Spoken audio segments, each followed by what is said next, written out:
दोस्तों, अगर आप भी देश और दुनिया से जुड़ी खबरों को जानने की इच्छा रखते हैं तो आपने खान सर के बारे में जरूर सुना होगा। इनका यूट्यूब पर खान जीएस रिसर्च सेंटर नाम से एक चैनल है जिस पर अब तक तकरीबन 10 मिलियन से भी ज्यादा सब्सक्राइबर्स हैं। इनकी सबसे खास बात इनकी टीचिंग और किसी टॉपिक को एक्सप्लेन करने का तरीका है।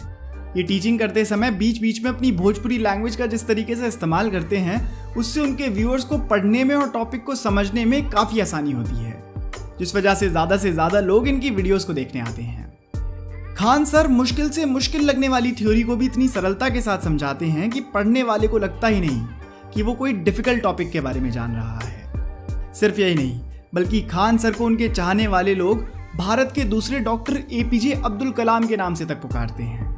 अब दोस्तों, आप भी सोच रहे होंगे कि आखिरकार कौन है ये खान सर और कैसे इन्होंने अपने चैनल की शुरुआत करी, किस तरह इन्होंने ये मुकाम हासिल करा। जरा हमें भी बताओ इनकी सफलता के पीछे की कहानी। तो इसीलिए दोस्तों, आज की इस वीडियो में हम खान सर की जिंदगी की पूरी कहानी जानेंगे कि किस तरह से उन्होंने ये मुकाम हासिल करा। जिन्हें हम खान सर के नाम से जानते हैं, उनका पूरा नाम तो अब तक इन्होंने अपने स्टूडेंट्स के साथ शेयर नहीं करा है। और जब इनसे इस बारे में पूछा गया तो इन्होंने बहुत अच्छा जवाब दिया कि आपको अगर कुछ सीखना है तो मेरी कहानी से सीखिए, मेरी मेहनत से सीखिए, मेरे नाम में भला क्या रखा है। खान सर का जन्म उत्तर प्रदेश के गोरखपुर जिले में हुआ था। ये बाकी आम लोगों की तरह ही एक मिडिल क्लास परिवार से बिलोंग करते हैं, बल्कि इनका फैमिली बैकग्राउंड इतना फाइनेंशियली स्ट्रांग नहीं था और इसीलिए इन्हें अपनी पढ़ाई और दूसरे कामों को पूरा करने में काफी दिक्कतों का सामना करना पड़ता था। शुरू में गरीबी देखने के कारण ही शायद इनके अंदर मेहनत करने की आदत भी आ गई थी, क्योंकि दोस्तों वो कहते हैं ना कि इतना आपको कोई किताब नहीं सिखा सकती जितना आपको आपके हालात सिखा सकते हैं।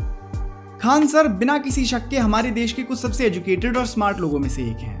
पर आपको जानकर हैरानी होगी कि इन्होंने अपनी शुरुआती पढ़ाई किसी बड़े स्कूल या फिर कोचिंग इंस्टीट्यूट से नहीं, बल्कि अपने ही गांव के पास के एक सरकारी स्कूल से पूरी करी थी। स्कूल के शुरुआती सालों में खान सर ज्यादा पढ़ाई में ध्यान नहीं देते थे और इस बारे में उन्होंने अपने एक इंटरव्यू में भी बताया कि वो एक बहुत ही एवरेज स्टूडेंट हुआ करते थे और उनका कभी भी पढ़ाई में ज्यादा ध्यान नहीं रहता था। हालांकि उनकी माँ की डांट का असर उन पर जरूर हुआ था, क्योंकि फिर 9th क्लास के बाद से वो काफी समझदार और होशियार स्टूडेंट बन गए थे। इसी समय से उन्होंने अपने फेवरेट सब्जेक्ट्स जैसे कि हिस्ट्री को ध्यान और इंटरेस्ट के साथ पढ़ना शुरू कर दिया।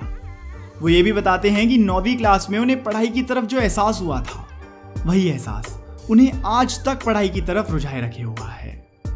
10वीं से लेकर 12वीं तक वो काफी अच्छे नंबरों से पास हुए, जिसके चलते उनके घर वाले भी अब बहुत खुश थे। उनके पिता एक मिलिट्री ऑफिसर थे और माँ एक हाउसवाइफ थी। कुछ समय बाद उनके पिता रिटायर हो जाते हैं, वहीं उनके बड़े भाई की सेना में भर्ती हो जाती है। इससे आपको अंदाजा लग ही गया होगा कि उनकी पूरी फैमिली को अपने देश के प्रति कितना लगाव रहा है। खुद खान सर का भी जिंदगी में सिर्फ एक ही सपना था कि उन्हें बड़े होकर एक आर्मी ऑफिसर बनना है, इसीलिए वो दिन रात पढ़ाई करने लगे। खास बात यह है कि इस एग्जाम की तैयारी के लिए उन्हें जितने भी सब्जेक्ट्स पढ़ने थे, वो सभी सब्जेक्ट्स उन्हें काफी इंटरेस्टिंग लगते थे और इसी वजह से उन्हें कोई भी कॉन्सेप्ट बड़ी ही आसानी से समझ आ जाता था। इतनी पढ़ाई करने के बाद जब उन्होंने फाइनली एनडीए का एग्जाम दिया तो वो काफी अच्छे मार्क्स के साथ पास तो जरूर हुए, लेकिन दुर्भाग्यवश उनका सिलेक्शन नहीं हो पाया और इसके पीछे वजह थी उनकी फिटनेस। दरअसल उनके हाथों के एंगल्स के चलते उन्हें फिटनेस राउंड से बाहर कर दिया गया। ये जानकारी जब खान सर को मिली तो वो काफी दुखी हुए। ये वो वक्त था जब इतने मेहनती व्यक्ति ने पहली बार अपनी जिंदगी में सभी उम्मीदें खो सी दी थी। उन्होंने खुद को कोसना शुरू कर दिया, क्योंकि उनके हाथों में जो दिक्कत थी वो उसको ठीक भी नहीं कर सकते थे। इस कंडीशन का कोई इलाज ना होने के कारण वो काफी टूट गए थे। ये वक्त इनके लिए पर्सनली बहुत मुश्किल था और इस समय पर उनका पढ़ाई की तरफ भी इंटरेस्ट खत्म होने लगा था। वो अपने जीवन में बचपन से ही एक आर्मी ऑफिसर बनने का सपना देखते हुए आए थे और उन्होंने अपने हर जीवित सेकंड को इसी काम की तरफ डेडिकेट भी करा था। लेकिन जब किस्मत इस मोड़ पर आकर अटकी तो उन्हें कोई क्लू नहीं था कि उन्हें आगे क्या करना चाहिए। पर फिर उनके माता पिता ने उनका हौसला बढ़ाते हुए कहा कि तुम इंडियन आर्मी में सेलेक्ट नहीं हुए तो क्या हुआ, तुम अभी भी देश की सेवा कई तरीकों से कर सकते हो। बहुत समझाने के बाद खान सर काफी मोटिवेट हुए और उन्होंने पूरी एनर्जी के साथ कमबैक करने का फैसला करा। तब से उनका एक ही लक्ष्य है कि जनता की सेवा करनी है। अपने माता पिता के समझाने पर उन्होंने अपने आगे की पढ़ाई भी जारी रखी और इसके बाद इलाहाबाद यूनिवर्सिटी से बीएससी और एमएससी में अपनी पढ़ाई पूरी करी। हालांकि इससे पहले भी उन्होंने AIEEE की पूरी तैयारी कर रखी थी, पर एग्जाम के दिन शायद फिर भाग्य ने इनका साथ छोड़ दिया था, क्योंकि जिस दिन एग्जाम था उस दिन ये पूरे दिन सोए रहे और एग्जाम का वक्त निकल गया। पर दोस्तों, भले ही वो दिन उनके लिए इतना अच्छा ना रहा हो, पर आज के समय उसी दिन के कारण लाखों बच्चों का भविष्य बन रहा है।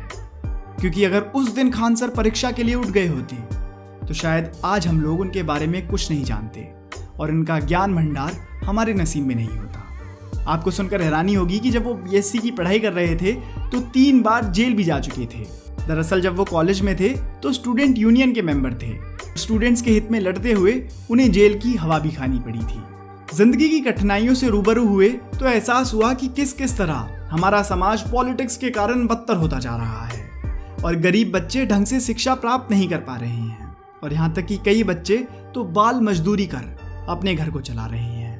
ये सब उन्हें हजम नहीं हुआ और उन्होंने तय करा कि वो किसी बड़ी जॉब को करने के बजाय गरीब बच्चों को अच्छी एजुकेशन देंगे, जिससे गरीब घर के बच्चे भी आगे जाकर कुछ बन सकें और अपने फ्यूचर को सिक्योर कर सकें। पर दोस्तों, ये इतना आसान नहीं था, क्योंकि जैसा कि हम सब जानते हैं कि खान सर की आर्थिक स्थिति इतनी अच्छी नहीं थी।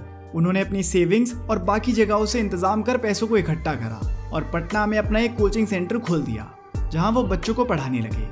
पर अभी भी उनके जीवन में वो लहर नहीं आई थी जिसने इनका जीवन बदल दिया है, क्योंकि शुरुआत में उनके कोचिंग सेंटर में बहुत कम बच्चे पढ़ने आते थे। उस समय खान सर की कम्युनिकेशन और टीचिंग स्किल्स काफ़ी अच्छी थी और इसी से उन्होंने अपने बच्चों को भी पढ़ाने का एक नया तरीका खोजा। वो अपने स्टूडेंट्स को इंग्लिश या प्योर हिंदी में सिखाने की जगह पूरी भोजपुरी भाषा का इस्तेमाल करने लगे, जिससे बच्चे बोर ना होकर पढ़ाई पर पूरे तरीके से कॉन्सेंट्रेट करें और उन्हें अच्छे से कॉन्सेप्ट्स भी समझ में आ जाए। खान सर की टीचिंग का यह तरीका धीरे धीरे रंग लाने लगा था और बच्चे भी इसे काफ़ी पसंद करने लगे थे। इसी वजह से उनके कोचिंग सेंटर में समय के साथ स्टूडेंट्स की संख्या भी बढ़ने लग गई थी। फिर एक समय ऐसा आया कि रूम में बैठने के लिए स्टूडेंट्स को जगह तक कम पड़ने लगी। फिर कुछ महीनों के बाद खान सर ने एक बड़ा सा हॉल खरीद लिया, जिसमें करीब 2000 स्टूडेंट्स एक साथ बैठकर खान सर का लेक्चर सुन सकते थे। धीरे धीरे उनकी इनकम भी काफ़ी अच्छी होती जा रही थी और साथ ही खान सर का कॉन्फिडेंस भी बढ़ता चला जा रहा था। फिर जब ये हॉल भी बच्चों के लिए कम पढ़ने लगा तो खान सर को काफ़ी बुरा लगा, क्योंकि बाकी बच्चे उनकी क्लासेस अटेंड नहीं कर पा रहे थे। और फिर वो समय आया जिसने खान सर की ही नहीं बल्कि देश के लाखों युवाओं का फ्यूचर बदल दिया। खान सर ने सोचा कि ऑफलाइन सिखाने के बजाय वो ऑनलाइन सिखाकर भी तो बच्चों तक अपनी नॉलेज पहुंचा सकते हैं, जिससे कि ना ही किसी को उनका लेक्चर खड़े होकर सुनना पड़ेगा और ना ही किसी को दूर चलकर उनके कोचिंग सेंटर तक आने की जरूरत होगी। उन्होंने अपनी ऑनलाइन क्लास अपने YouTube channel Khan GS research centre पर शुरू कर दी। हालांकि शुरुआत में YouTube पर लोग इनको इग्नोर कर रहे थे, लेकिन जो भी इनके पढ़ाने के तरीके को एक बार देख लेता बस वो इनका फैन हो जाता था। धीरे धीरे इनकी पॉपुलैरिटी बिहार के अलावा पूरे देश में फैलने लगी। इनके YouTube चैनल के पॉपुलर होने का कारण ये है कि ये अपने हर वीडियो के अंत में प्रॉब्लम्स को सॉल्व कर उसका हल भी बताते हैं। यही वजह है कि इनकी कई वीडियोस बड़ी बड़ी सेलिब्रिटीज भी अपने ट्विटर और इंस्टाग्राम हैंडल्स पर शेयर करते दिखाई देते हैं। यूं तो खान सर कई कंट्रोवर्सीज का भी हिस्सा बने, पर उनके साफ चरित्र ने हर बार हर कंट्रोवर्सी से पार पा ली। समय के साथ खान सर ने भी अपने सिखाने के तरीके को इम्प्रूव किया और देखते ही देखते उनके चैनल पर मिलियंस ऑफ सब्सक्राइबर्स पूरे होने लगे।